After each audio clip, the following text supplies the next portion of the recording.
I'm Howie Silberger, your political hitman, here on Israel News Talk Radio. Boy, do we have a show for you today. Huh, what a show. I want to open the mailbag. I don't do that very often, but I got a few pieces of mail based on the show we did last time. So I want to open the mailbag, and I want to talk to you about somebody. I want to answer some of the letters we got, because I think it's important that if people are going to take their time to write to me, I'm going to take my time to answer them. I also want to tell you about the increase, the horrific increase in anti-Jewism happening in America. And it's no coincidence that we're now entering the 9 days, 9 days leading up to the saddest day in Judaism. And it's pretty horrific what's happening in America. So I want to share that with you, because I think it's important that we understand that history does repeat itself, and that the hatred that American Jews are facing today is the same hatred that Jews have faced for centuries, and the same hatred that Jews have faced for millennia. So I think it's important that we talk about this. I know I focus a lot on Jewish hatred in America, because it's hard to understand why Jews are still living in America. But this is something we got to talk about. And so I want to tell you about the Jew hatred in America, and how it's manifested itself in the last week.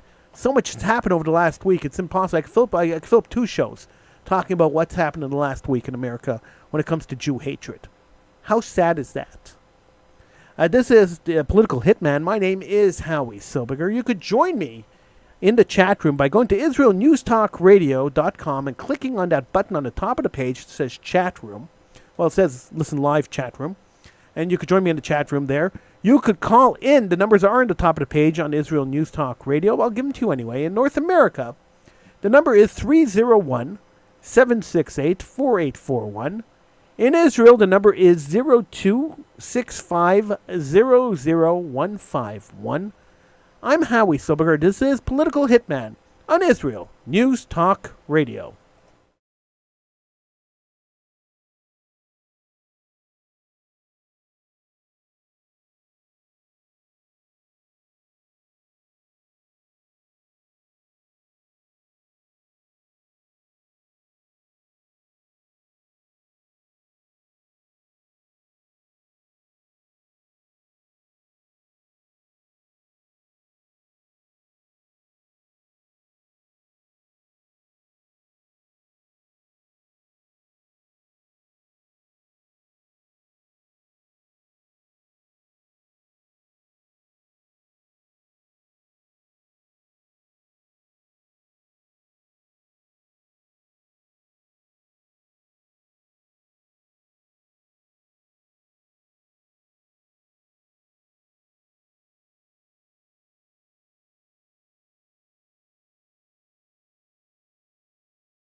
I'm Howie Silberger, your political hitman, here on Israel News Talk Radio. Feel free to join me in the chat room on IsraelNewsTalkRadio.com. You could also call in. The show is live. In North America, the number is 301-768-4841. In Israel, the number is 02-6500151. So we have entered the 9 days leading up to the saddest day in Judaism, Tisha B'Av. And these 9 days commemorate the 9 days that Jerusalem was under siege before the destruction of the holy Jewish temple. And it is only fitting that these 9 days remind us how much Jew hatred could lead to destruction. These 9 days remind us that as we go forward, when the Jew hatred gets to a point, when it gets to a point where it's uncontrollable, disaster could happen.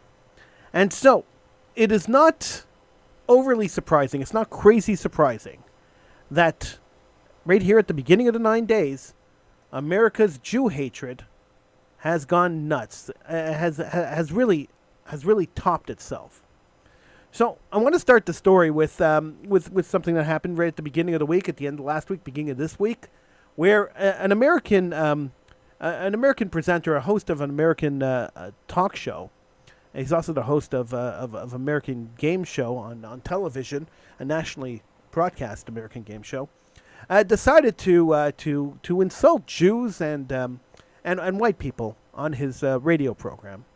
And so Nick Cannon, the man's name is Nick Cannon, he decided to talk about Jewish-owned media and bring out all the anti-Jewish tropes that we thought had disappeared a long time ago, but still exist today. And so Nick Cannon, who went out and said these anti-Jewish things, he was fired from one of his jobs.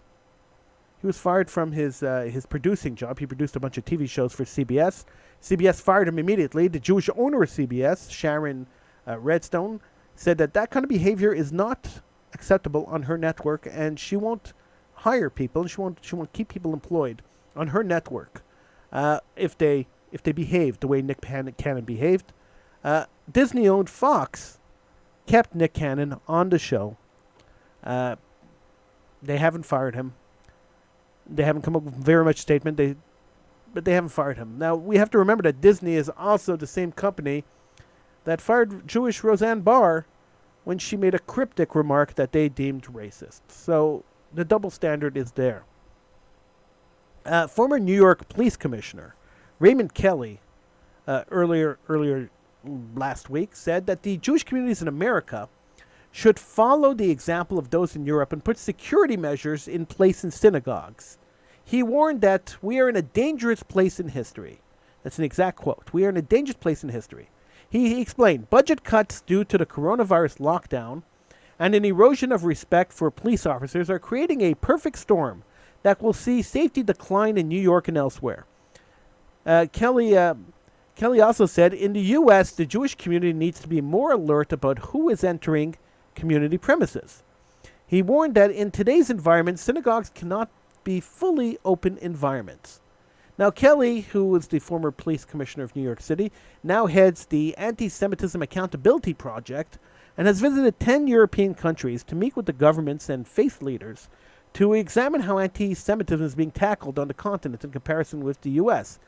He said, anti-Semitism is not new. Neo-Nazis have never gone away, and populism is helping them flex their muscles. He acknowledged that the threat was slightly different in two areas to the United States. In France, for example, anti-Semitism is driven by the left's support of the boycott, divestment, and sanction movement, and the Muslim communities combined with the government which, thanks to a natural cultural secularism, is slow to recognize the religious rights of minorities. Consequently, people can walk around with openly anti-Semitic messages on their shirts without consequence, he said, but people cannot walk around with openly Jewish symbols in these countries for fear of being beaten up, possibly killed. Nonetheless, Jewish groups in the U.S. should learn from the European example in putting stronger measures in place. An attempted attack on a synagogue on Yom Kippur last year in the German town of Heil was foiled, saving 68 souls inside the building after the gunman failed to gain entry, although he went on to kill 2 bystanders. By contrast, Kelly raised the example of the Pittsburgh Tree of Life synagogue shooting in October 2018, in which 11 people were murdered after a gunman walked in and opened fire. But while anti-Jewism is on the rise, Kelly said that racism was not a problem endemic to the United States police force itself. So all these fake rallies calling for the defunding or the abolishment of the police forces, there's no endemic racism in the police force. It's all fake. It's all just a ploy to overthrow the government there. I saw the video of George Floyd's murder, he said, and it was a shock. I have seen police brutality, but this is normally a rash act. This was deliberate, studied. It was the worst incident of police brutality I've ever seen. And don't forget, this guy is the former police commissioner of the New York City Police Department. The outrage is understandable, Kelly acknowledged, but added, this is not what police officers do. It doesn't happen all the time. People become police officers to do good and to risk their lives. Now, drawing on the lessons of a 47-year career with the New York Police Department, including 2 terms as commissioner, once between 92 and 94, and again in 2002 until 2013, makes him both the longest-serving police commissioner and the only commissioner to hold 2 non-consecutive terms. Kelly said that as commissioner, he placed a particular emphasis on ensuring the force reflected diversity within the city. So Kelly said that the New York City Police Department ensured that the police officers understood the diversity of the city. So that was the first 2 things that happened this past week concerning Judaism and the hatred of it in North America. The third thing happened, well, yesterday, and that is, and this one here is probably the scariest one of them all. It's a lot worse than Nick Cannon parroting Louis Farrakhan on his radio show. This is much worse. Twitter, the most influential of the social media groups, has deemed the Star of David a hateful imagery, and it's locking user accounts that display the Star of David. The Campaign Against Anti-Semitism has reported that several Twitter users have contacted them in recent days to report that their account has been locked by the social media platform. The reason given, according to the messages they received from Twitter, we have determined that this account violated the Twitter rules, specifically for violating our rules against posting hateful imagery. You may not use hateful images or symbols in your profile image or your profile header. As a result, we have locked your account, they said. The image in question ranged from a white Star of David in a graffiti style to a superimposition of the modern blue Star of David on the flag of Israel spliced with yellow stars Jews were forced to wear by the Nazis to a montage of yellow stars. Stephen Silverman, the Director of Investigations and Enforcement at Campaign Against Anti-Semitism, said, so often social media companies claim they lack the resources to tackle hate on their platforms, but Twitter has put the lie to that claim by demonstrating that it does have the resources, but chooses to target the benign symbol of a victimized minority instead of the countless racists who use its platforms with impunity. Twitter must immediately restore these accounts, apologize to the owners, and pledge to finally take robust actions against the anti-Semites whom it has enabled for so long.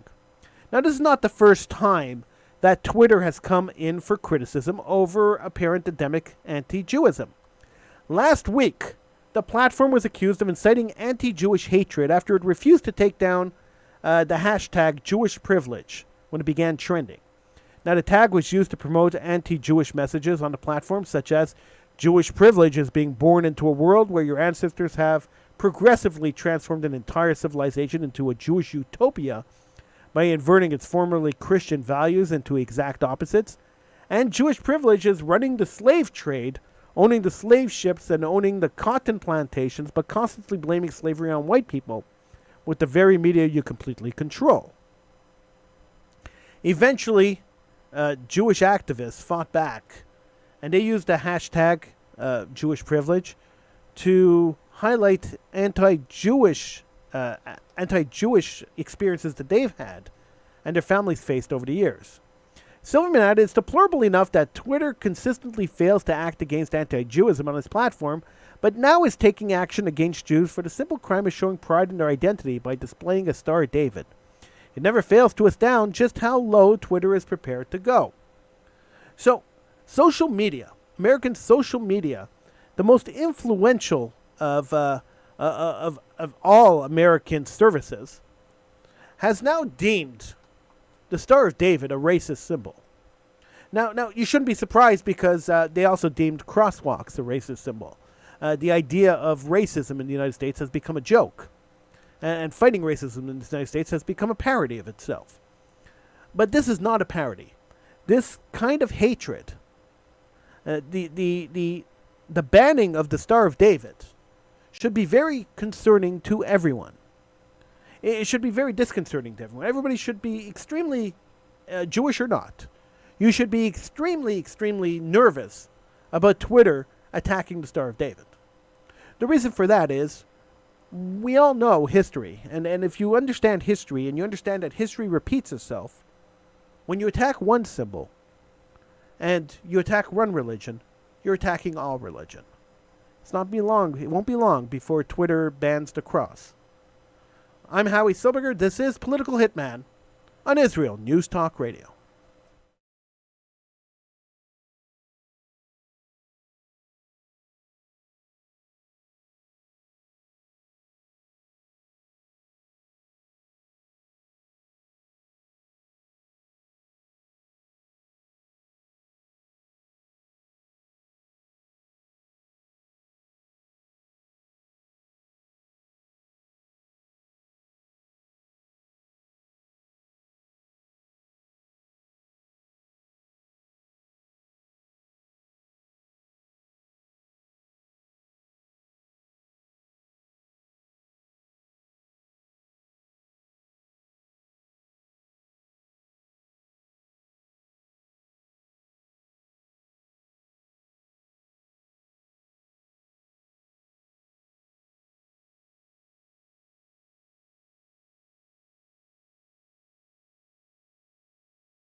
I'm Howie Silberger, your political hitman, here on Israel News Talk Radio. You could feel free to join me in the chat room by going to israelnewstalkradio.com and clicking on that big button that says Listen Live Chat Room. I'm in the chat room the entire show, and the conversation in the chat room is always interesting on Israel News Talk Radio. You could also feel free to call in. The numbers to call in North America is 301-768-4841. In Israel, the number is 0265000151. As I've said in previous shows, I don't mind listening to your point of view. You could agree with me or disagree with me, and that's fine. Either way is fine. That's why we have open lines, so you could call in and express your opinion. I don't mind if you use a fake name, and I don't mind if you disguise your voice. It doesn't bother me. The only thing I ask is that you be respectful to our listenership. So language and content has to be family friendly. Let's put it that way. So right now we're going to go to the phones. There's a gentleman on the phone who's using a voice distorter and doesn't want to give his name. But let's find out what he has to say. Welcome to the show, caller. Hello. Hello? Hi. Welcome to the program. Oh, hi. It's kind of hard to hear you. Okay. I will try to speak a little louder, but this is pretty much as loud as I go. What's on your mind? All right. I'm calling from the U.S. at the moment. Okay. Just wanted to comment a bit about some of the topics that you were going over. I think that a lot of the general public doesn't fully grasp the full situation in the United States. I mean, as you know, there's an election coming up, the presidential election, and recently we just had the primaries, and a lot of incumbent Democrats were attempted to be taken down, which is unlike the policy of the Democratic Party. And I was incredibly involved in the election and the different political parties on the side of Israel, obviously. Okay, were you involved with Democrats? Were you involved with Democrats or the Republicans? So I try to stay neutral, but based on the district that I'm in at the time, I was helping out the Democratic person because of the fact that the person challenging him was part of what we would call the AOC gang, which is incredibly anti-Israeli. Right. So there was a couple different cases of Democratic incumbents trying to be challenged by these very, very far-left people who are incredibly anti-Israeli, and that's the main thing. But another part of it is that, sadly, the supposed presidential-elect Biden is in not great health, and because of that, there's a lot of conspiracy around the thought that, God forbid something could happen to him while he's in office and this could take over. And a lot of fingers point to the fact that these very far-left people are attempting to take these incumbents down, and maybe AOC is trying to consolidate power to eventually do something regarding that. An interesting thing to just think about is the fact that Pelosi, if a lot more of the left-wing, far-left people take over, Pelosi's not going to last because she's not popular at all with these far-left liberals. So where do you think? Sorry to interrupt, but I'm stuck here. I'm stuck here on a time refrain. Let me ask you, where do you see the election? Do you see Donald Trump winning again in November? It's very hard to tell at the time now because of the fact that we learned from 2016 that polling is not accurate. So if we were going based off of just polling data, then it looks like Biden is leading ahead. But like I said, we don't know if that's accurate. So it's interesting to see what's going to happen. I honestly don't have a clue. Either way, though, Israel needs to be prepared for the possibility that they're going to be a lot more alone.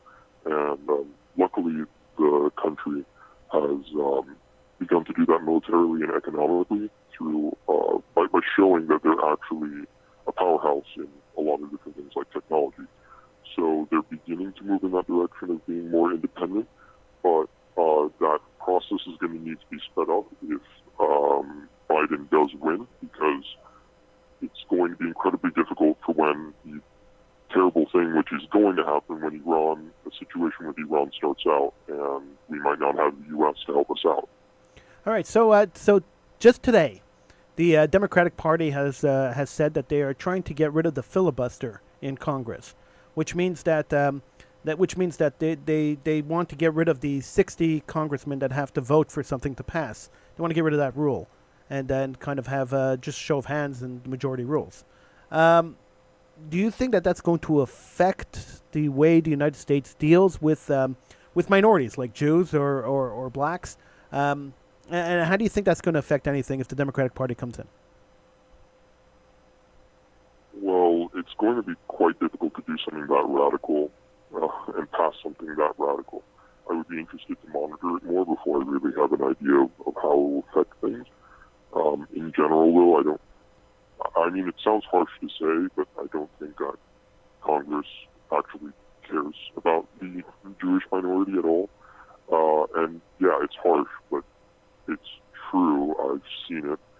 They don't really provide that much support as they can to the Jewish minority, and anti-Semitism is on the rise, and I see it every day with people I know who are just saying, America's gone crazy, we're just going to move to Israel now. I mean, I'm doing that, so... You're making Aliyah? You're moving to Israel? Well, I traveled back and forth between Israel a lot, and just because of the nature of my work, and so I'm actually moving back there for a bit longer following the election. Wow. Do you think it's safe for Jews in America? I've been saying for weeks on the show that the time for Jews in America has come to an end, and it's time for Jews to move to Israel.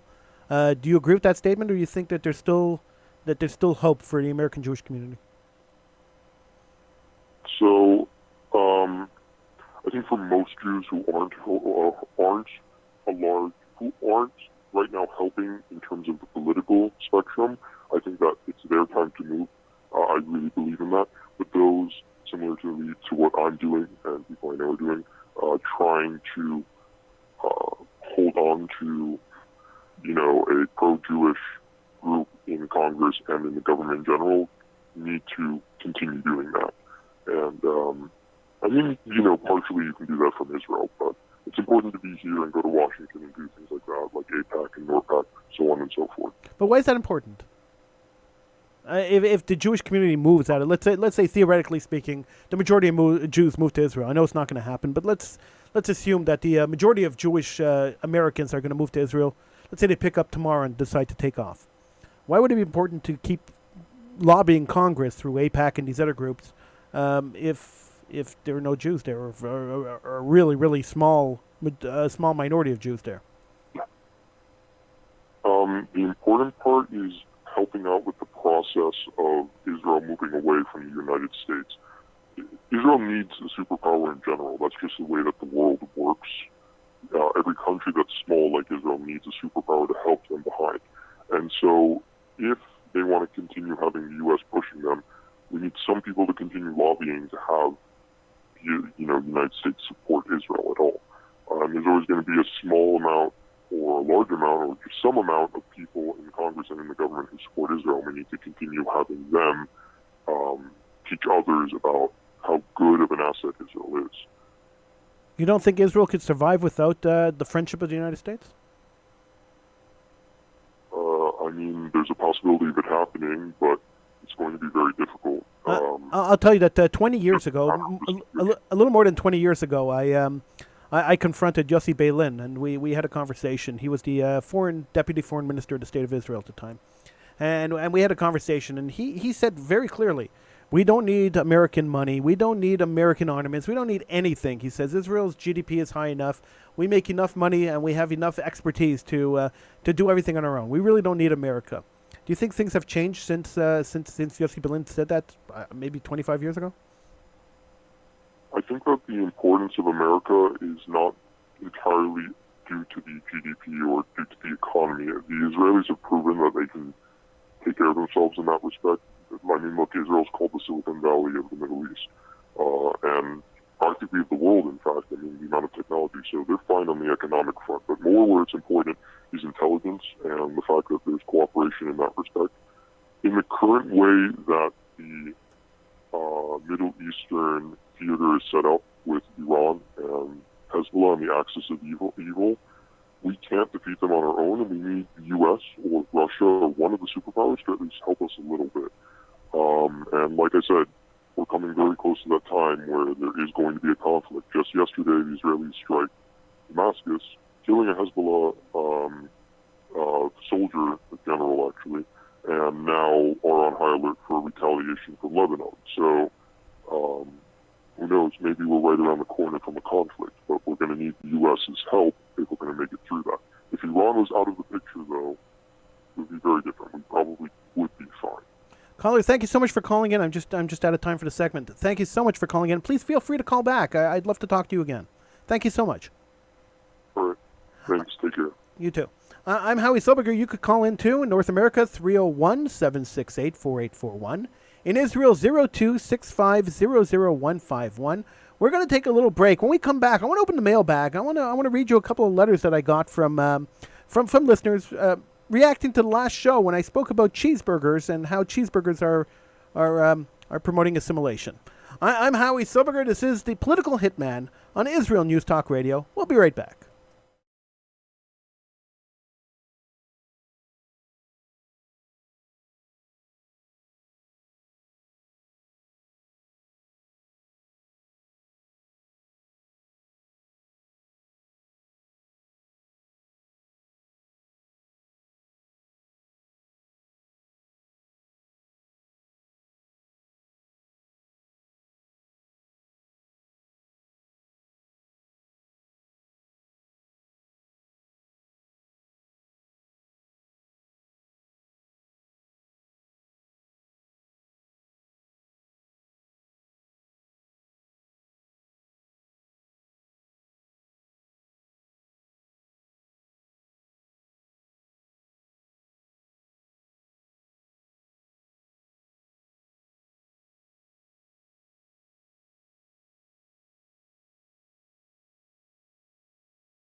I'm Howie Silberger, and this is Political Hitman here on Israel News Talk Radio.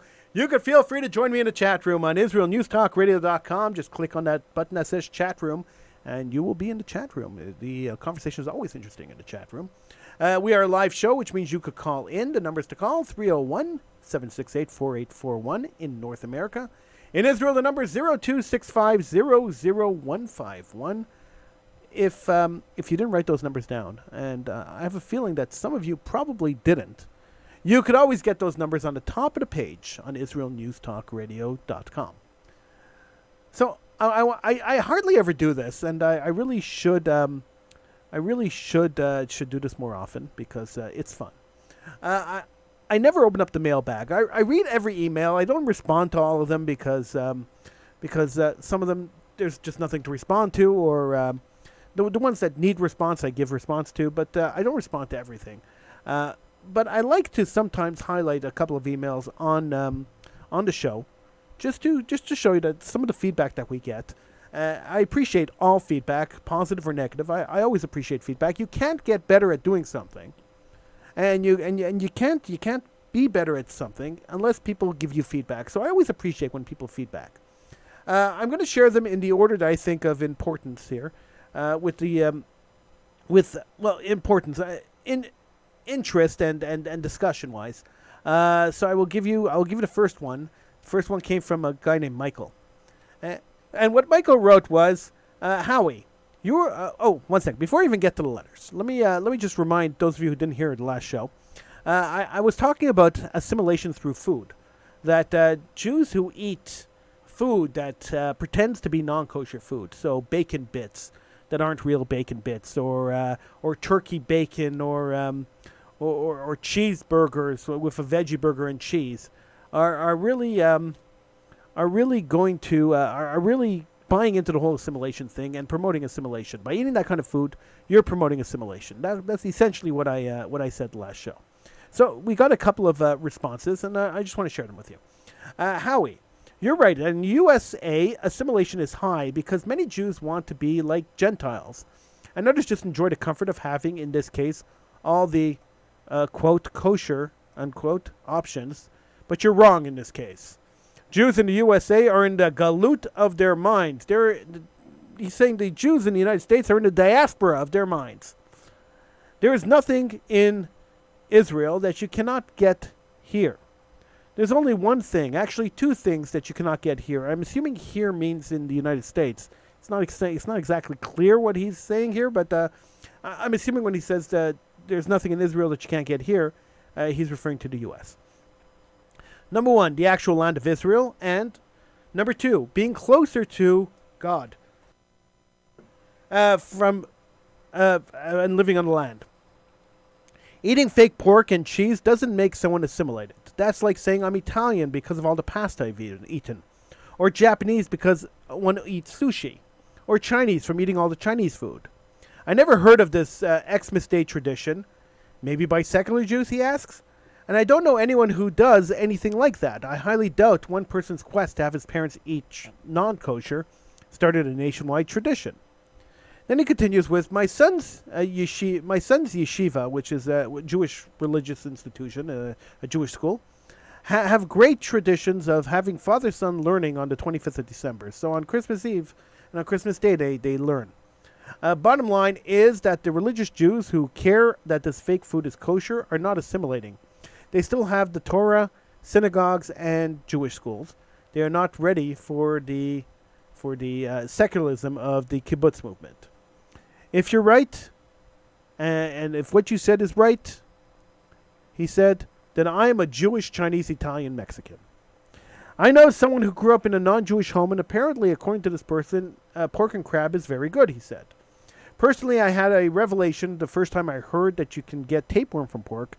I said to myself, God knows what he's doing. I must have been around 8 years old at the time. I hear this year that you could still get tapeworm from pork. But thanks, I'll pass. I'm so turned off I don't want to try it. I did try a long time ago, he says, bacon bits, fake bacon pieces, I used to put into my fried eggs. The novelty wore off, and I'm no longer interested in this fake or real stuff. All the best, Michael. Michael, thank you so much for this response. I appreciate it. You're right. In America, you can't get the actual land of Israel, and you can't be closer to God than you are when you are in Israel. You're 100% right. All right, I might be wrong. Like I said, I express my opinion. You're entitled to your opinion. I'm entitled to my opinion. I appreciate you expressing yours. I appreciate you accepting me expressing mine. And you may be right. I could have been wrong on that subject. A lot of people told me I'm crazy. And I even pointed out the last show that that every time I talk about it, and I talk about it every couple of, every few years, I bring up the topic. And every time I talk about it, somebody tells me, Howie, you're nuts. So it's possible. The second letter was more interesting, I'd say. It said, "Dear Howie, I don't eat bacon from pig because it is greasy. Generally, neither me or my family eat pig meat because it is really greasy. Although we sometimes consume ham because it is delicious. And we are neither Jewish nor Muslim, we are Armenians. Let me be conclusive. To eat pork is not healthy," he wrote. "In fact, to consume too much beef is neither. Come on, Howie. It is the 21st century. You need to move on. You say Jewish people must be different because God commanded you. Excuse me. Baloney. Who heard or saw God speak to Jews? And in what language?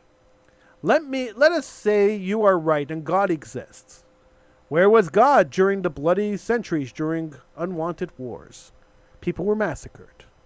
This side or that side is not the issue. Where was God when the Turks massacred almost 2.2 million Armenians during World War I? Where was God when 6 million poor Jews were humiliated, starved, beaten, gassed, kids were even alive, I heard? Why did not he, she, whatever gender you like, stop stupid Nazis to do that? And so on and so on. And by the way, turkey bacon tastes excellent, kosher or not. Try it. Nothing would happen to you, but keep it to yourself." All right, so this one's a little more interesting because there's a lot more meat in it. Where was God during the Holocaust and the Armenian genocide and all the other evil things? Well, God was there. It's obvious to me that God was there because I'm still here. My ancestors, my grandparents, were in concentration camps. And there was very little chance of them surviving. Yet they survived, and I'm here. And that to me, and Judaism is here, and I am speaking right now on a radio station in the independent state of Israel, which is Jewish, the Jewish homeland, run by Jews. I think that is an indication that God was there. I think the fact that Armenians still exist is an indication that the Turks didn't wipe out all of Armenia, is an indication that God was there. Why didn't God stop him before? I can't answer that question. I'm not God. God has his message. God has his plan, and I am not one to question God's plan.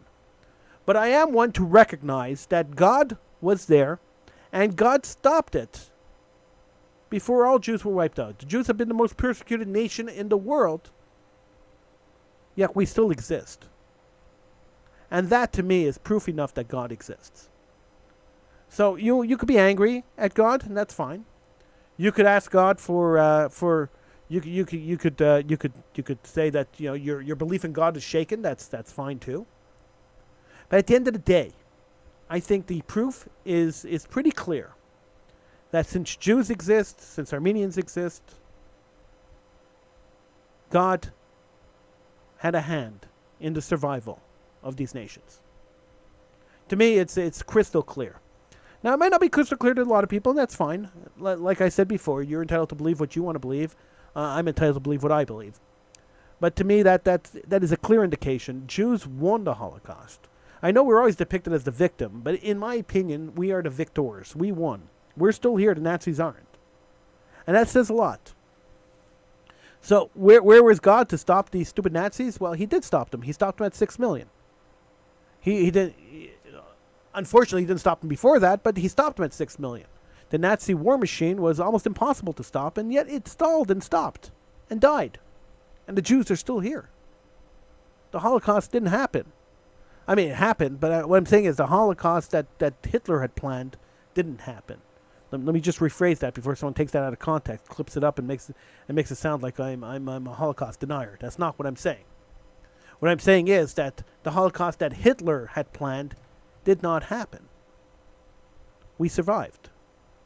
Jews are still here. I'm talking on a Jewish radio station in a Jewish country.